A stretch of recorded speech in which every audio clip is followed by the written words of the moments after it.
We've made it to the halfway point here in year number 5 of the San Francisco Giants franchise here on MLB The Show 24, and things are going really well for us. We are firing on all cylinders, 58-27, the best record in Major League Baseball. Our team has been ridiculously good through the first 3 months of the year. Now, obviously, we have to keep it going. We don't want to peak too early, but we're coming off a really strong month of June. We've been able to build up a lead in this division over the Padres and the Dodgers, who are obviously very talented. And as we look at our team statistics, we are really dominating in just about every facet of the game. Offensively, pitching, starters, bullpen, even the defense really hasn't been too bad. So let's dissect some of these numbers. Third in team batting average. Not far behind from the number 1 spot, though. We are first in hits with 830. We're first in home runs by a landslide at 147. We're first in RBIs, and likewise, we're first in runs scored. Even stolen bases, we're not doing too bad towards the middle. Walks, we're in third.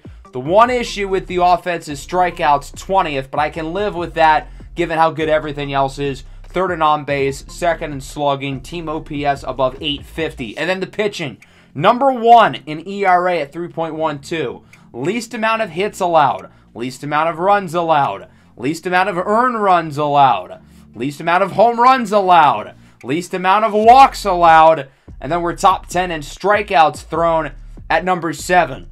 We've had probably the best offense in the league. We've had probably the best pitching staff in the league. And the defense has even been pretty good, tied for 6th in terms of the least amount of errors. The defense has been an issue for us over the last few seasons, but this year we've really been able to get it sorted out.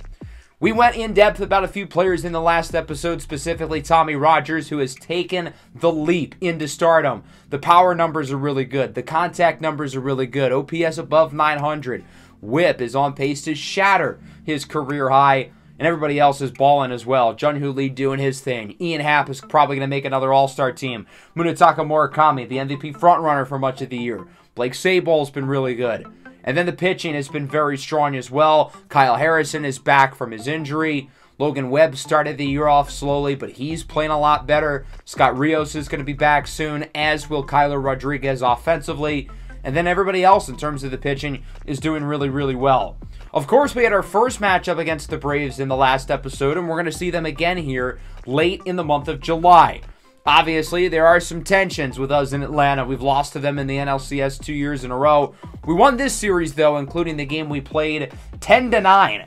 An absolute thriller where we ended up walking it off in the bottom of the 9th inning. One of the most exciting games, really, of the entire series so far. And it was fun that it was against Atlanta. We were able to get the win. And because of that, I think I'm going to make it a point to play against the Braves later today. As you can see, we've got a lot of guys very high on the list in terms of all-star voting. And after doing a count, I think there's a good chance that we get like 8 or 9 players in the all-star game if all holds up, which would be really fun. So hopefully that ends up being the case. Pretty much all of our position players sort of have a chance. Sandy Alcantara is going to make it. Fernando Molina is probably going to make it. Camilo Doval, even though he really doesn't deserve it, he's probably going to make it. So that's 3 pitchers and a large majority of the lineup. So again, I think we could be looking at 8 or 9 guys on the all-star team, which is pretty remarkable. And speaking of, we are going to simulate up to the All-Star break, where we're going to be able to go through the All-Star festivities, Home Run Derby, All-Star game, and of course the MLB draft as well. We're headed to Yankee Stadium. That's where the All-Star game is this year. 3 games against New York, 3 games against Houston, and then an 8-game homestand with the Rockies, Rangers, and Marlins. So during our simulation, we get the good news that Kyler Rodriguez is back healthy. Of course, he got injured in spring training, comes back in May, gets injured his very first at bat. So hopefully this time around, he'll stay healthy. Zach DeZenzo, meanwhile, will go back down to AAA. He hasn't really produced offensively, obviously known more for his glove, but his offensive numbers are rough. So here we are in this Yankees series, 4-2, bottom 10. It was scoreless until the 10th, where we scored 4 runs, and the Yankees have gotten in 2. Bases loaded for Aaron Judge, who puts it on the ground. Double play. That'll do it. Well-known high-leverage hitter Aaron Judge strikes again as the Giants take this one over the Yankees 4-2 in extras, again with all 6 combined runs being scored in the 10th inning of this game. A Fernando Molina masterclass on the mound. He's done a really good job in the rotation. 7 2/3 scoreless innings with 13 strikeouts. Scott Rios is going to be back within the next few weeks. I'm not really sure whose spot he would take in the rotation. If Fernando Molina continues to play this well, it's not going to be him because he is balling. Jung-Hoo Lee, 3-run homer in the 10th. Rodriguez drove in the other run. That was the final game of a sweep against the Yankees, and we'll see if we can keep it going here against Houston. 2-0, bottom 8. Mason Miller pitching a shutout, but he's facing off against Bryson Stott. This one is ripped into the gap. Should go for extras, and it will. It goes off the wall. Shutout is no more. Houston goes for the tie. Runner at the plate, not in time. And this game is tied at 2. Bryson Stott with a 2-run double. So Mason Miller is unable to get the shutout. He's going to be yanked out of the game. Still a really good start for Miller overall, who's having himself a very strong season. If we've talked about, I think he's been our most consistent starting pitcher this year, even if some of the other guys like Sandy Alcantara, their numbers are better. Yariel Rodriguez, who's been fantastic himself, comes out of the bullpen. He would slam the door, and the offense would come back and win it with an RBI double for Tommy Rogers. Jung-Hoo Lee with an RBI double as the clincher. We end up winning this game 4-2, wrapping up a 3-game series that sees us take 2 out of 3 games. So overall, a pretty good start to the episode as we are 5-1 with 2 road series against 2 talented American League opponents. Tommy Rogers leads the way with a double and a triple. His double is sort of the play that broke the straw off the camel's back in the 11th to help us win the game. Now looking at this series against the Rockies, tied at 3, top 9, 2 away. Colorado is 2 runners aboard, and we're going to bring in John Schreiber. The veteran righty's had a really solid season. We'll see if he can get out of the jam against Andrew Monasterio, who's having a nice season for the Rockies. 2-2, swing and a miss on the slider.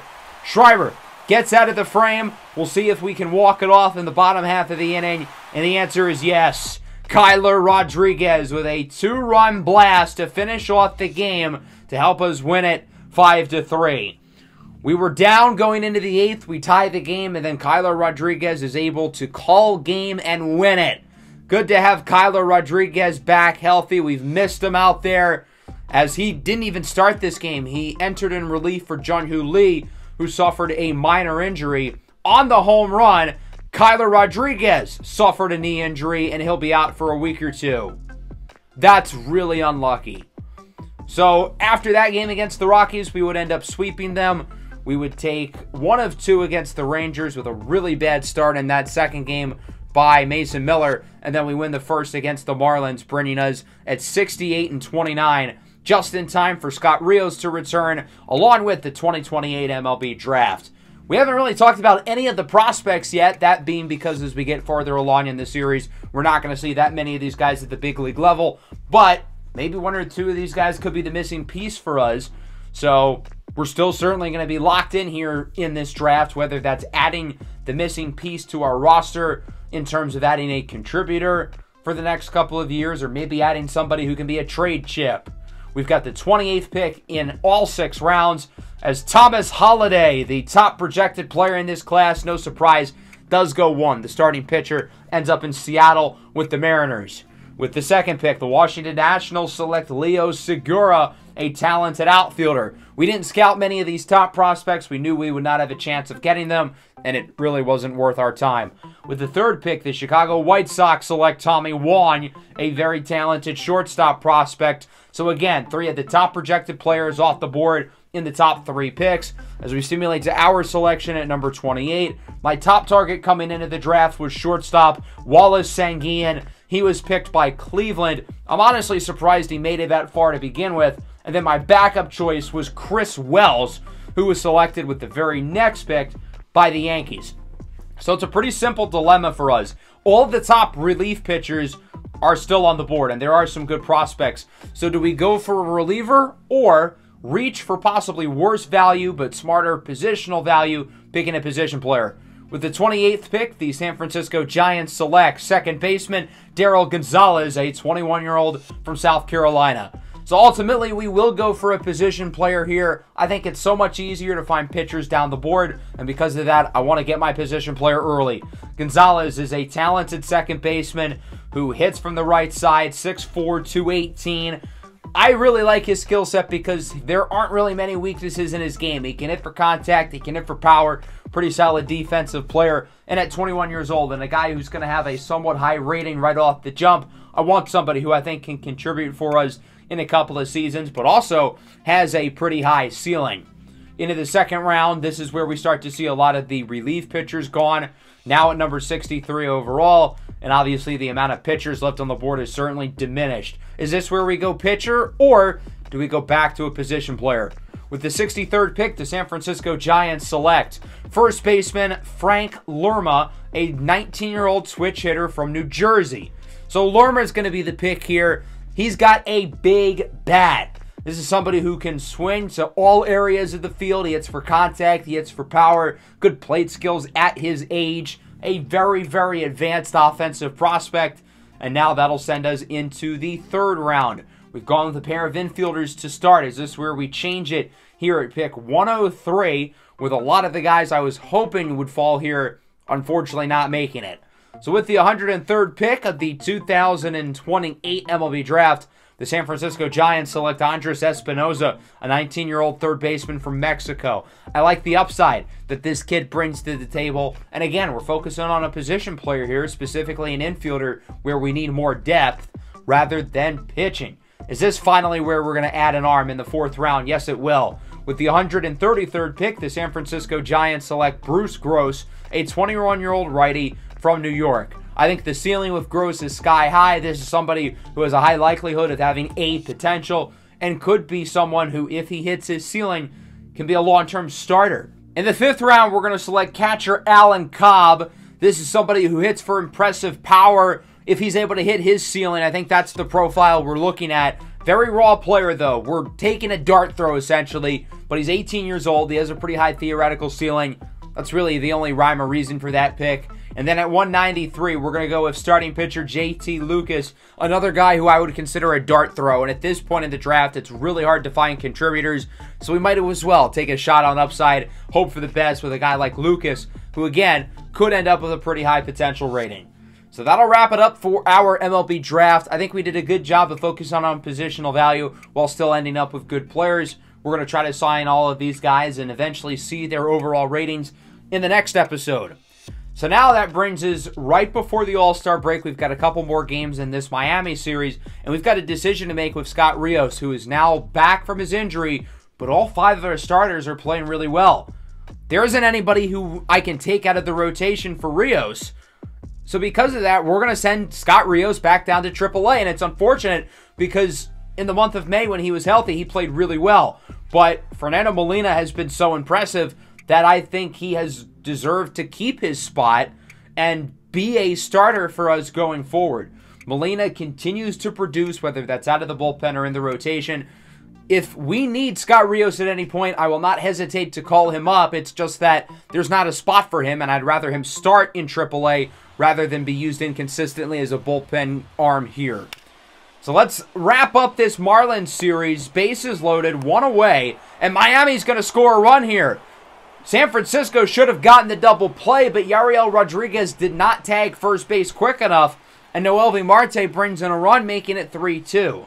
Jacob Berry is now up, the 0-1 for the former LSU Tiger, puts it on the ground, Donovan makes the play, and the Giants get out of the frame, but they shouldn't have allowed a run there. Rodriguez with not a heads-up play, and that ends up being the difference. A 3-2 win here for Miami. The Marlins end up winning this series here, taking the last two games. I guess the All-Star break came at a pretty good time for us. We've lost 3 of their last 4, including a series loss to a not-so-good Marlins team, and a 12-1 loss against the Texas Rangers. Really strong start for Yuri Perez, 7 innings of 2-run ball. I find it ironic that the Marlins have a player named Jose Beltran here. He's not having a very good season, it looks like, because last year in the Marlins franchise, our second pick of the entire series after Woody Landry was a catching prospect named Jose Beltran, who never really turned into anything. He was a really bad contact hitter, and I see this Jose Beltran is very similar, but at least he's made it to the big league roster. Now we've made it to the All-Star festivities. We only have one guy currently in first place for voting right now. That is Tommy Rogers. And now going into the Home Run Derby, it's at Yankee Stadium, which is a hilarious location for a Home Run Derby. I feel like Munetaka Murakami is in the Derby, so obviously we're going to use him. What a season he has had. 27 home runs, that leads to the National League. His overall numbers have gone down a little bit over the last few weeks. His OPS is now finally below 1,000, but he's still had a really good season. WAR above 4, likely going to be an All-Star, should be an All-Star starter, but that's neither here nor there. I would imagine going into this Home Run Derby that Munetaka Murakami is probably one of the front runners because of the short porch out and right. Certainly gives him a big advantage as a left-handed hitter. He'll be facing off here in the first round against Anthony Volpe, the hometown kid. So I imagine Murakami does not have many fans in this building, as he will get set to face off against Volpe, who homered 16 times in his opening round. That's a pretty good number. Murakami starts with 466, opening this round with a bang. The winner of this round will face off against Ozzie Albies in the second round, and of course it's ironic, being that we were going to sign Ozzie Albies in the offseason until, well, we didn't. But overall, I think Murakami looks pretty good.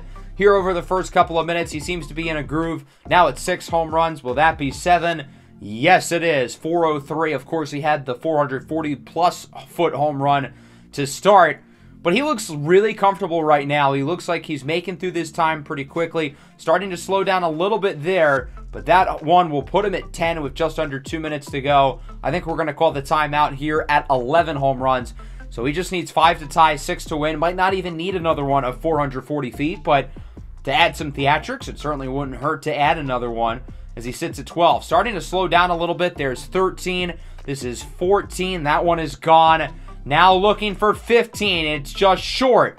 This one should be 15. It is. Just shy of 440. This one to tie. And oh, he's going to take the pitch.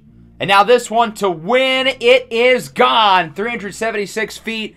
Munetaka Murakami defeats Anthony Volpe. And we'll be moving on to the second round of the Home Run Derby, where he will face off against Ozzie Albies. On the other side of the bracket, the 2 lower seeds win. Austin Riley over Adolis Garcia, and to the dismay of everybody in this building, Rafael Devers defeats Aaron Judge. Murakami was the only higher seed to have won his first round matchup, but he's in for it here in the second round. 19 homers by Ozzie Albies, but that ball is crushed.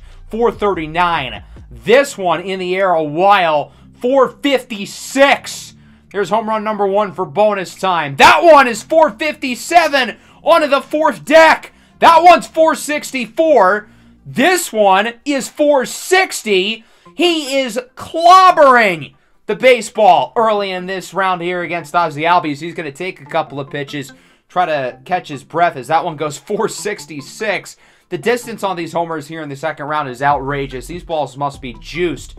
And that's with the pitcher really not doing that good of a job. A lot of these pitches have been outside. Despite the quality of home runs, Murakami is only at 8 here at the 2-minute mark. And again, keep in mind, he will have the extra bonus time. But it seems like a lot of his swings are like just short of the wall. Now he's got a couple in a row. But you'd think here with Yankee Stadium, the close ones would scrape over. Hasn't been the case here. These would be fly balls at Oracle Park, but here at Yankee Stadium, they're just missing the fence. Like 3 in a row there. He's getting unlucky. There's another one. Well, this one, well, no, that one's going to be fouled. That one is also just shy of the fence. He's only at 12, and that's going to bring us to bonus time. He went through like a full minute there of about 7 swings that went to the warning track, and he's not going to have enough time to catch up. Now really producing here in the bonus time, but it's not going to matter. Ozzie Albies takes this one despite the home run at the buzzer. Murakami went 4 for 4 in the extra time, but it didn't matter because that last minute, again, he had like 7 home runs, or nearly home runs, that were, again, literally a foot away from the wall. Ozzie Albies and Austin Riley, the 2 Braves, face off against each other in the final, and Austin Riley wins the Home Run Derby. This is certainly bittersweet. 2 Atlanta players in the finals. Ozzie Albies, the guy I wanted to sign, ends up winning the Derby. Another victory for the Atlanta Braves, in a sense, as they add more to their resume. And now that brings us into the All-Star game. Before we get started, though, I do want to look at the All-Star rosters and there ended up being a lot of interesting decisions. I said we were going to have 8 or 9 guys, as Kyler Rodriguez is back. That's cool. But I thought we were going to have 8 or 9 guys. We only end up with 4. Let's discuss. So at starting pitcher, Shane Bieber will get the start. Sandy Alcantara is on the roster. There would be a major problem if he wasn't. For Sandy, this is his 3rd career All-Star nod and his first since 2022, 6 years ago when he won the Cy Young with the Marlins. It's certainly a deserved All-Star nod. He's been really good. Started the year off a little bit shaky in the month of April, but since then he's been one of the best pitchers in all of baseball. This is where things start to go downhill, though. Fernando Molina has done terrific as a relief pitcher this year. High volume, high efficiency, led the vote, but he doesn't get it for Jose Suarez. I get that Molina's kind of transitioned into a starter, but he led relief pitchers in voting, so he should have gotten the spot. The Mets had multiple other All-Stars, so it's not like they needed to fit the requirement of getting somebody on the roster and ultimately choosing Jose Suarez. Certainly unfortunate for Molina, but he'll have other chances to make it back. Camilo Doval does make it, even though his season has certainly not been the greatest for his standards. He has played well since the start of today's episode, though, looking a lot more like the normal Camilo Doval we all know and love. But amongst the 5 seasons in this series, he's already 2nd in terms of earned runs allowed, but has still put up good numbers overall. For Doval, I believe that is his 4th All-Star nod. I think you could have made an argument for some of the other guys we had in the bullpen who have had really good seasons. Jojo Romero has been fantastic. Aniel De Los Santos has been really good again. John Schreiber, small volume, but he's produced. Yariel Rodriguez would have been a good choice. He's absolutely playing at an all-star level. Let's move behind the plate. Somebody is missing. Where is Blake Sabol? One of our many snubs offensively. Sabol's had a really good season. 23 home runs, already nearing a career high. 284 batting average, OPS at 927, which is ridiculous for a catcher, especially when you factor in the fact that he's been pretty good defensively with a WAR above 3. Him not making the All-Star game is a crime. He has been fantastic for us this season.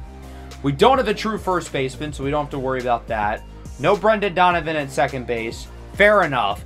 But this is where things get really crazy. Is somebody missing here at third base?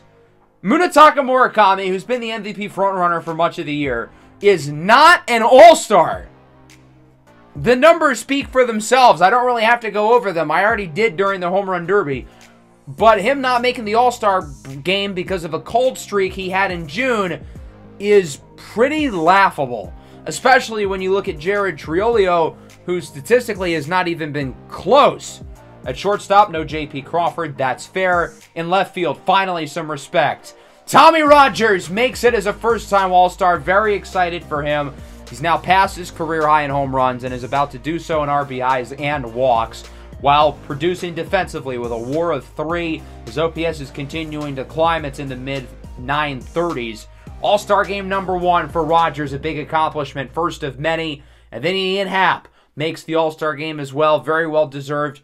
No major surprise here, although you could argue it's a surprise with the other snubs we've had, including Jung-Hoo Lee in center field. Mike Trout's numbers are better, but I feel like it's hard to make an argument that Jung-Hoo Lee doesn't deserve to be on the All-Star roster. And even Stone Garrett, I get his numbers aren't All-Star quality, so I understand leaving him off, but he's also one of the most valuable players on our roster. As for the AL, Aaron Savale makes it for the Rays, so he left us and clearly has been doing well. Our rotation has also done well with him out of it, so I would say it ended up being a mutual divorce. The whole Aaron Savale thing worked out well for everybody. We got a couple good years out of him. We let him go. The rotation's in a good spot. His 3rd All-Star game of the last 5 years. I guess he's an even year kind of guy, like the mid-2010s Giants. As for the position players, here's a look. We're seeing a lot of the young guys at the beginning of this series really blossom. Players like Nolan Shanaway with the Angels, Zach Geloff now with the Yankees, and even players who were drafted in this series. Outfielder Stephen Kuo, who had a 5 WAR season last year. He's already above 4 for the Halos. And we'll see how these players are all able to perform here in the Midsummer Classic at Yankee Stadium. Definitely a fascinating choice for an All-Star game and a Home Run Derby. Again, not only with the short porch, but in the All-Star game, we're probably going to see more swings, more guys going for power. So because of that, we could be looking at more home runs. Joe Ryan gets the start for the AL team, and as you'll notice, we have no starters on the National League roster. For having the best offense in baseball, that's pretty pathetic that we don't end up with anybody. Murakami should be starting. Tommy Rogers should probably be starting. Maybe even somebody else like Ian Happ. Bieber gets out of the jam. A rocky first inning, but he's able to hold the AL off the board. We're only going to keep him in for 1 inning. I want to get everybody in here if possible. So we're going to go to the bullpen and bring in Sandy Alcantara, who will throw the second inning. He'll start with Julio Rodriguez, the dynamic outfielder in Seattle with the Mariners. 1-2, swing and a miss on the sinker. Nice pitch by Alcantara to get things started. Now it's Zach Geloff, having a really strong season up the middle of the Yankees infield with Anthony Volpe. This ball hit well into center. That'll go for a base hit. And Zach Geloff is aboard with 2 away here for the American League. We'll see if the former playoff and World Series MVP Adolis Garcia can look to drive him in and put the AL on the board first. Count is even, 1-1 for Garcia. Runner goes for second. Throw behind the plate by Francisco Alvarez is not in time. It's a stolen base for Geloff, and that opens the door a little bit for the AL. They've got a runner in scoring position. Adolis Garcia, a great clutch hitter, but he flies it into center. Mike Trout is under it. He'll make the play. And so the NL is able to get out of the inning. Overall, pretty good from Sandy Alcantara. He lets up the 1 base runner, but no further damage done. Into the third now, Reed Detmers comes out of the bullpen representing the Los Angeles Angels in his second stint with the team. Started with the Angels, traded to the Phillies a couple years ago, and then ended up signing back with the Angels for God knows what reason. I guess he hates himself. That's the only way that I could rationalize it. Into the bottom of the third, Shane McClanahan out of the bullpen. He does a good job, and that brings us into the fourth. Aaron Savale is now in. This should certainly be interesting. I think we're going to have all of our position players hit twice, and then that's when we're going to start to bring in some of the subs. Only 1 hit for each side. The AL looking to change that here in the bottom of the fourth, and they will! Julio Rodriguez with a solo homer. The American League leads 1-0. Into the top of the fifth, Luis Castillo comes out of the bullpen here for Savale. He gets through what looks like another strong inning. Only 1 hit still for the NL. As for Mackenzie Gore, he'll be taken out for Joe Musgrove, the last remaining starting pitcher in the bullpen, as he lets up a solo shot to Riley Green of the Detroit Tigers. 2-0 lead for the American League. He lets up a single to Volpe. This is where we're going to take him out, replace him with the lefty Jose Suarez, get the lefty-on-lefty matchup with Tyler Soderstrom, and it works. Into the sixth, it's time to bring in the pinch hitters. I think we're going to start with Tommy Rogers first, and then Ian Happ right after him, and it'll be against Walker Buehler. Buehler? Buehler. Yes, Walker Buehler of the Kansas City Royals is out of the pen here for the American League, looking to help them keep this 2-0 lead. Tommy Rogers weakly puts it on the ground to short. Might be a close play. Throw to first. Not in time! An infield single for Tommy Rogers, showing off his game-breaking speed. He opens up the top of the 6th inning aboard here in his All-Star debut. And that'll bring up Ian Happ, the 4-time All-Star, and his current Giants teammate, looking to potentially drive him in. Rogers goes to second. Throw from Soderstrom is off the mark and not in time. It's a stolen base here. Now there's a runner in scoring position with nobody out for Ian Happ, who is the door wide open. Liner to first. It's caught by Shanuel. If that goes over his head, Rogers is walking home. Big play by Shanuel for the first out of the frame. So it'll be up to the other guys to try to drive him in. We'll start things off with Willie Castro. We only have 1 outfielder left. Castro can play a bunch of different positions, so he'll play right. Juan Soto will play center. I know it's kind of awkward, but it is the All-Star game, so it doesn't really matter. Soto draws a walk, fitting, and now there's 2 on, 2 away. Huge at bat for Jared Triolio, and he comes up big. Drives in Rogers off the single. It's 2-1. Still with 2 runners aboard, and Nico Horner off the bench. What does he do? Grounds out. We get 1, though. We're finally on the board. As that brings us to the bottom of the 6th inning. We're going to replace Jose Suarez. Out of the bullpen, we would eventually choose to go with Edwin Diaz. After walking Nolan Shanuel, we would take him out of the game because he's faced off against 3 batters. And again, I want to get all these guys in there. So we'll replace him with Andres Munoz as he strikes out his batter. And now that will bring us into the top of the 7th. We're going to continue to make some switches. Aaron Eldridge, the 19-year-old shortstop of the Miami Marlins. He's had an outstanding season. Comes into the game against Emmanuel Clase as he grounds out. In for Alvarez, we're going to go with Keibert Ruiz. And he ties it with a solo home run. The National League going to make things interesting. 2 away. Tommy Rogers comes into the game here against Clase. Behind 1-2. Yeah, there's not much you can do there. Even in the All-Star game, Tommy Rogers is swinging at pitches he should not. A filthy slider low and away from Emmanuel Clase. As we go bottom 7, Adbert Alzolay out of the pen here for the National League. Walks Stephen Kwan, steals second base. In scoring position, Langford pops up. And now we're going to have Jose Leclerc, the former Giant, against Bo Bichette. And he will get out of the inning. Still tied at 2 going into the 8th. Jose Alvarado out of the pen. He'll start things off with Ian Happ. Thought about the swing there. Does not go around. And the count is full. All the National League has to do is start stacking some base runners. We do not want this game to go extras because we only have a couple of relievers left. 3-2 for Happ. This one is hit well. Left center gap. Should go for extras. No, he's just going to hold it first. Good cut off there by the center fielder. We would have been out if he tried to extend it into a double. We'll see if his teammates can bring him in. Castro does not. Juan Soto does not. Jared Triolio does. A 2-run double. What a game off the bench for Triolio. 2 for 2. Drove in runs in both at bats. He's been terrific. As Ezekiel Tovar is out and we go bottom 8. Ryan Helsley looking for a scoreless frame. As Basayo pops up, Joey Loperfido grounds out. And they will get through the frame. So into the 9th now. Only 2 players left on the bench. One of which is the catcher Alejandro Kirk. He flies out. Now 2 away here for Tommy Rogers against the Mountain. Felix Bautista with Camilo Duvall warming up in the bullpen. 3-2. Swing and a miss on the slider. A great pitch there by Bautista. As we go bottom 9. We are going to bring Camilo Duvall in for the save, even though there have been National League closers who have been better this year. But he has played really well over the last few weeks, and hopefully he can keep it going. We'll start with Zach Geloff, who got a base hit off of his Giants teammate Sandy Alcantara. And here's another one. Up the middle into center. The American League opens the bottom of the 9th inning with a lead-off base runner. Just what the doctor ordered. Could we have a walk-off in the All-Star game? Runner goes for second. Throw is not in time. And now all the AL needs is a single to tie this game with Geloff, who steals another base in scoring position with nobody out. Duvall's got to get himself out of the jam. We'll start with Adolis Garcia. Goes down on the cutter. There's 1. Great start.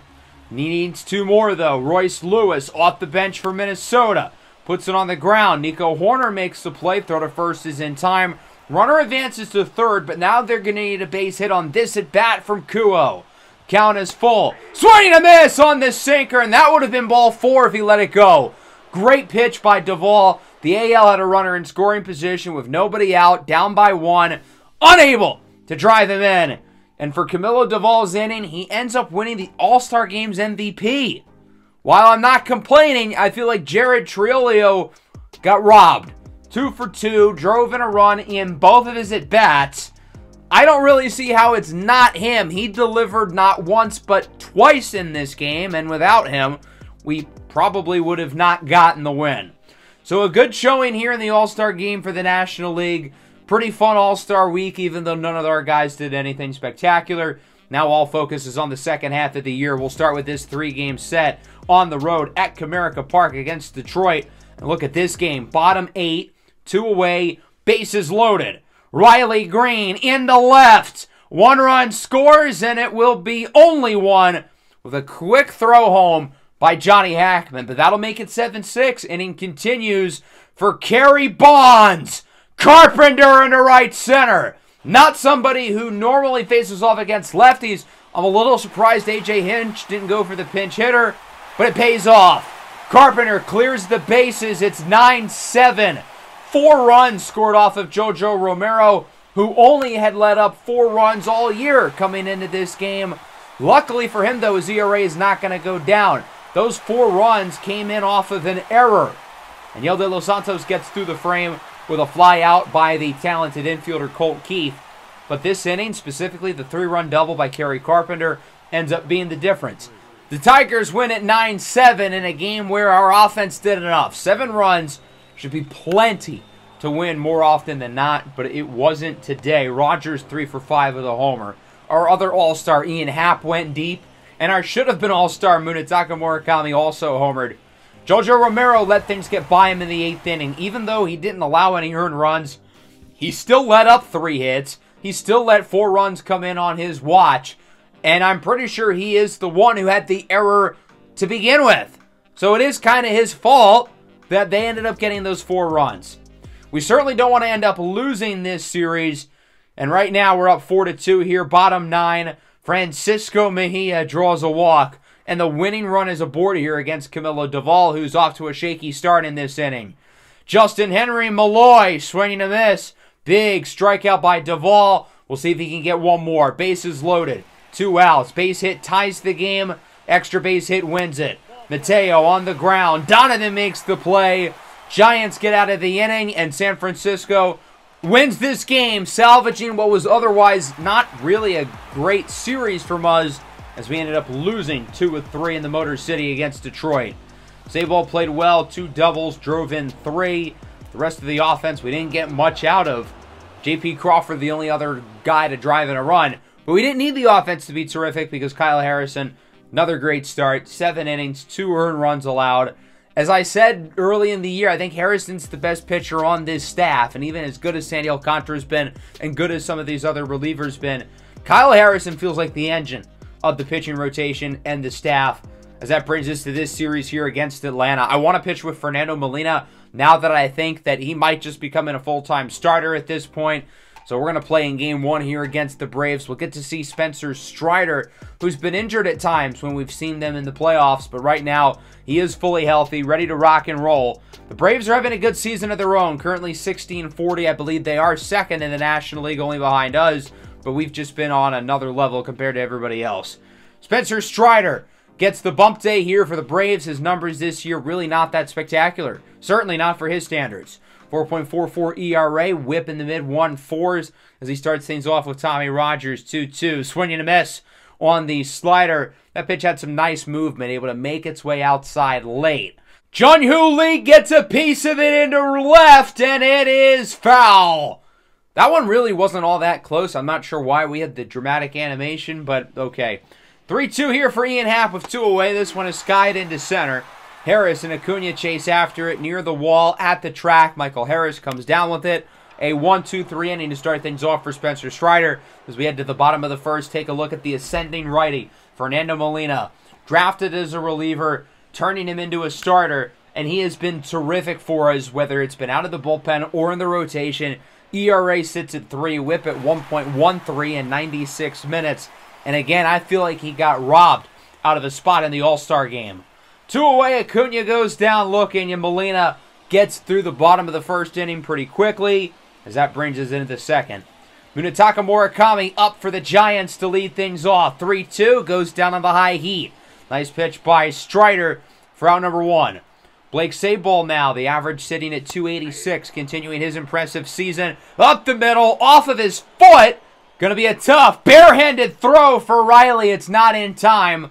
We'll take a single any way we can get it. Strider appears to be a little bit banged up, but the Braves are going to keep him in the game. He's a tough cookie. Runner at first now. Stone Garrett draws a walk. Garrett has great plate discipline against every team in the majors but Atlanta, so it's really good to see him there drawing the walk, being patient in the at-bat, and it won't really matter because with 2 away, Kyler Rodriguez puts it on the ground. Braves make the play, and with that, this game remains tied scoreless. Let's move bottom 2. Austin Riley, the hero throughout the NLCS last year, goes down to the curveball. The last time we faced off against Riley in this building, he walked off the NLCS with a 2-run blast in Game 6 at the bottom of the 9th inning. Gunnar Henderson with 2 away. Sharp grounder to second. Crawford makes the play. 6 up, 6 down. A quick start here for Fernando Molina, as that's going to bring us into the third. We'll see if this is where either offense can really get something going. Top of the order up for the Giants. 1 away for Rogers. This one is hit into right center. That ball is going to drop.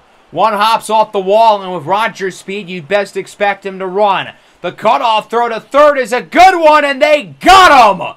Tommy Rogers thrown out. Trying to leg a double into a triple. That's a big one there. The Giants really could have used him aboard. And they would have scored him because Jun-Hoo Lee singles into center. So had he just stuck at second, San Francisco would be on the board right now. It'd be 1-0. Hindsight is 20/20, and I think in that spot it wasn't necessarily a bad decision to send him, but it's going to cost him a run with Ian Happ striking out, ending the inning. Strider scoreless through 3 as we go to the bottom half of the third. Braves still looking for base runner number 1. It won't be Sean Murphy. He goes down looking on the slider, his third strikeout of the game. Tyler Stevenson now behind 1-2, swinging a miss on the changeup. 9 up, 9 down for Fernando Molina. He's off to a fantastic start. Both pitchers looking really good early in this game as we go into the fourth. Blake Sabol up the middle, base hit. He's 2 for 2, his second single of the ball game. And so now the Giants get a runner with 1 away. Will this be their opportunity to finally score? This is very unlike the Braves game that we had in the last episode. That game was all about offense. Today it's been all about the terrific pitching. Stone Garrett goes down on the slider. 2 away now for J.P. Crawford. Full count, pops it up into the outfield. Should be caught by Darrell Wilson, getting the start in left today over Teoscar Hernandez and O'Neal Cruz. This team really is spoiled with riches. They have 10 or 11 guys who can hit for an 850 OPS any given season. Michael Harris starts the bottom of the fourth. That one gets by Donovan. And finally, Atlanta gets base runner number 1, a leadoff single for Money Mike. And so they've got a man aboard here. That'll bring up Darrell Wilson, who immediately puts it on the ground. And the early base runner for Atlanta is not going to matter because he grounds into a 6-4-3 double play. Good job there by the infield to turn 2. Into the fifth, still scoreless. Kyler Rodriguez is up, and he chases the curveball.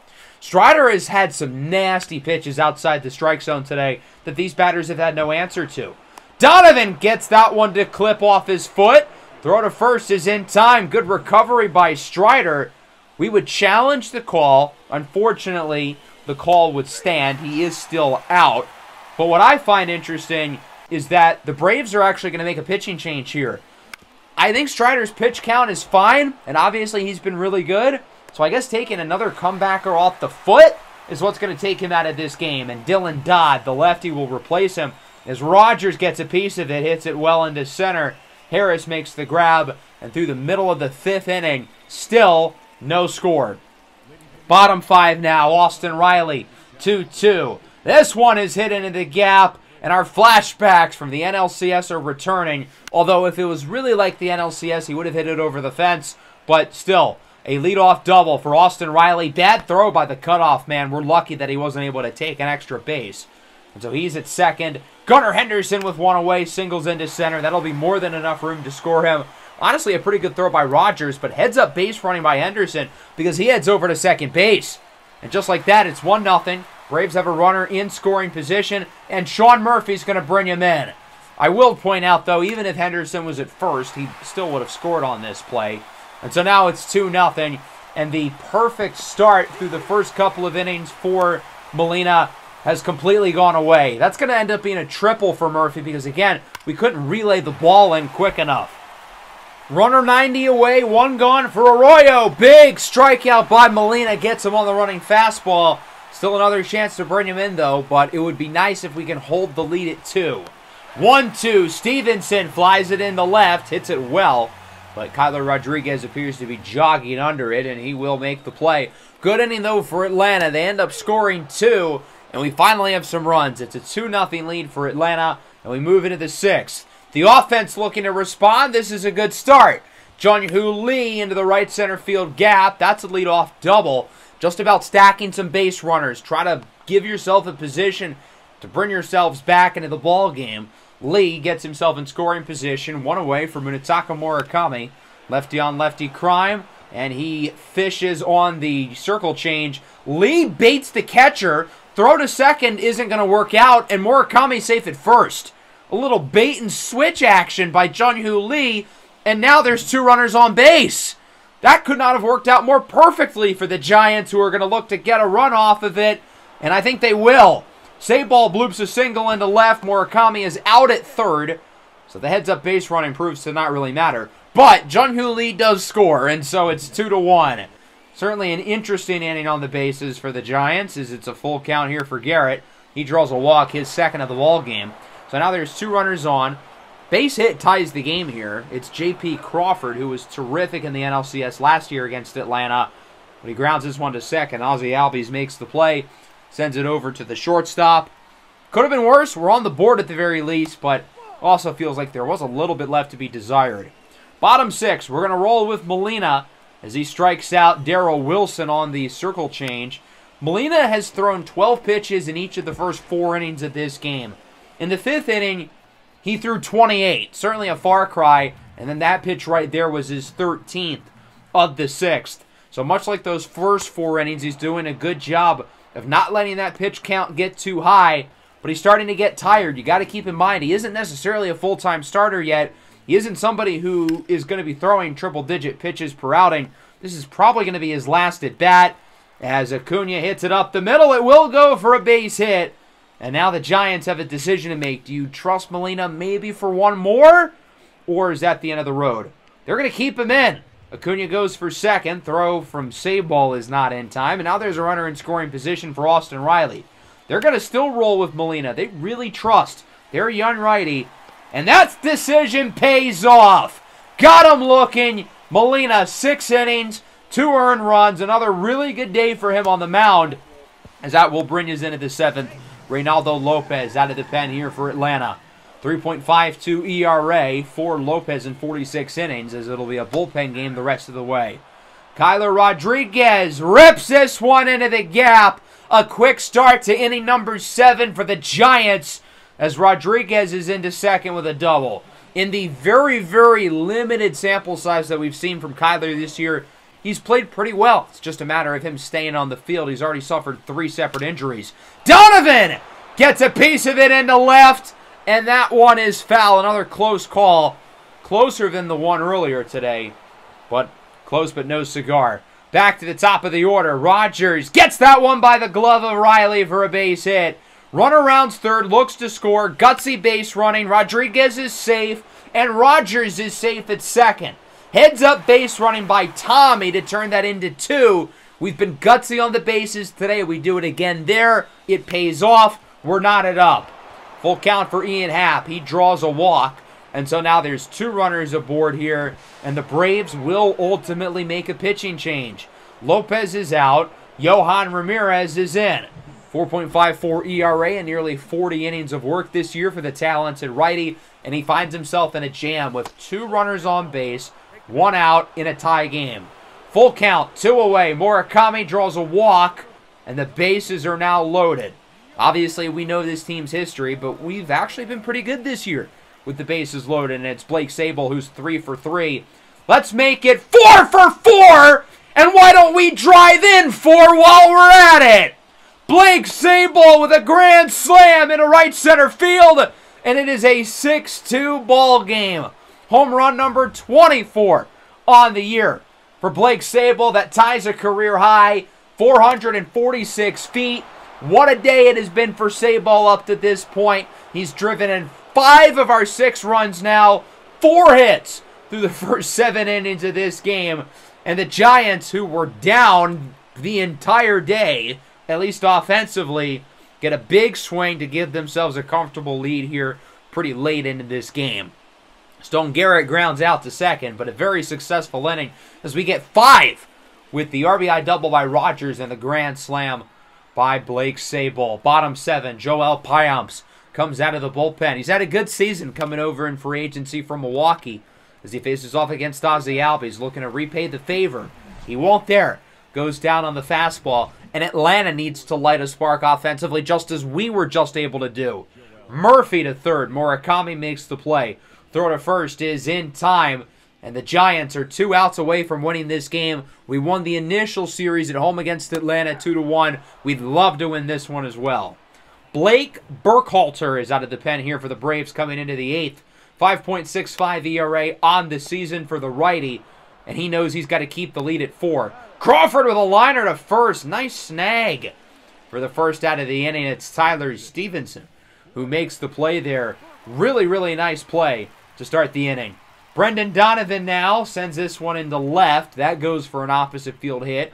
Quiet day for Donovan at the plate before that one. But he gets himself aboard for Tommy Rogers, who's had a nice day.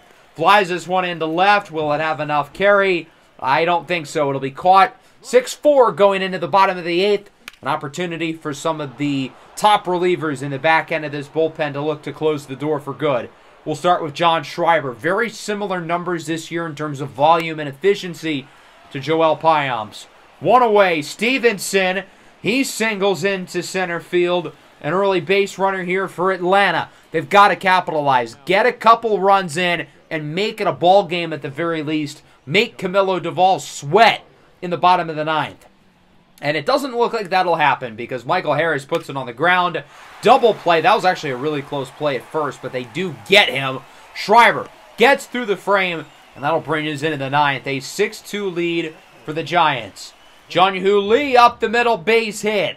Lee was the one who really started the rally a few innings ago. He's going to look to start another rally here.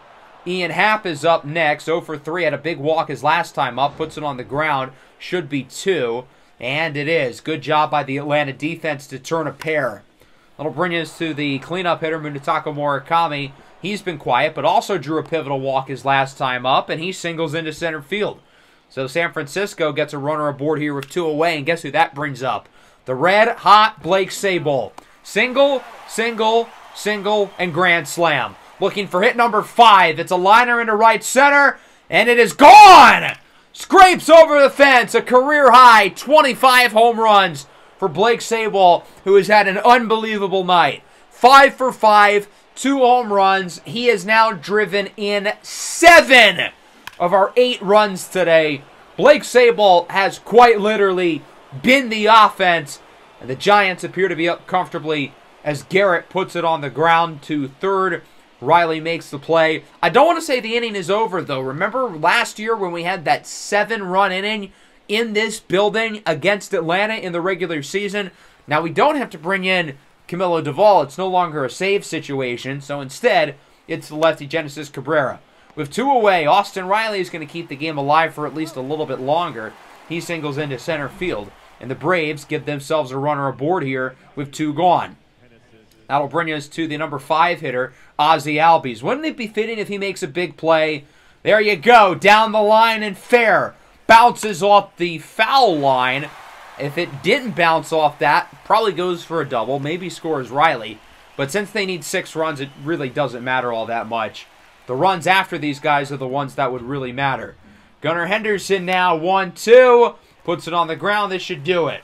Donovan sends it to first, and the Giants win a fun one, 8-2.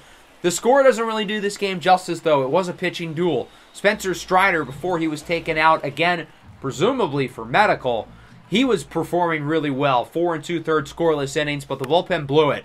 Blake Sabol was a superstar today, 2 for 2. Drove in 7 runs for us in this game.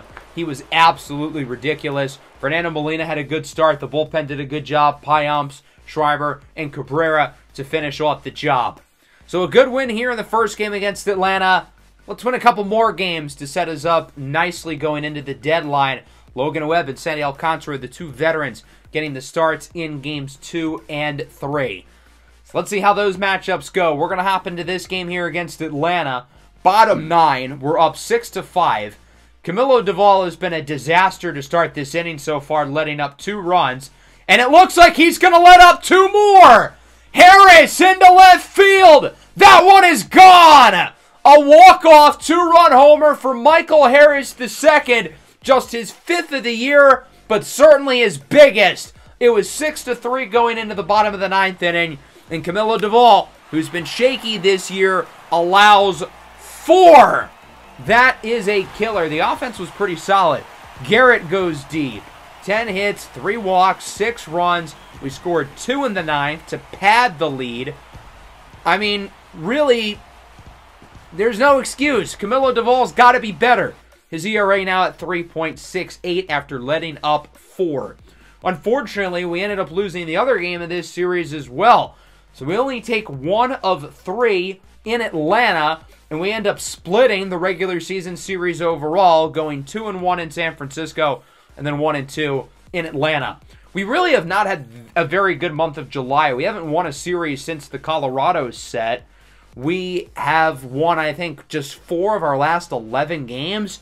It seems like our team is finally hitting the wall. Now, we're still 6.5 over the Padres in first place of the NL West, but we've hit a cold streak, and we certainly do not want this to continue into August and September.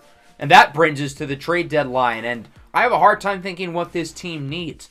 The lineup is complete across the board. We have too many good starting pitchers. The bullpen is pretty complete as is. But with our struggles here in July, I feel like at the very least we have to make some kind of move. I'm just not really sure what that move should be.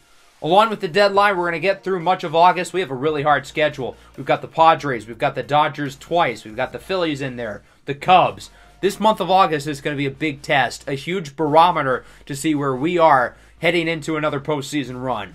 That'll wrap up the episode. I hope you guys enjoyed. Make sure to leave a like and subscribe to the channel if you are new. Peace out.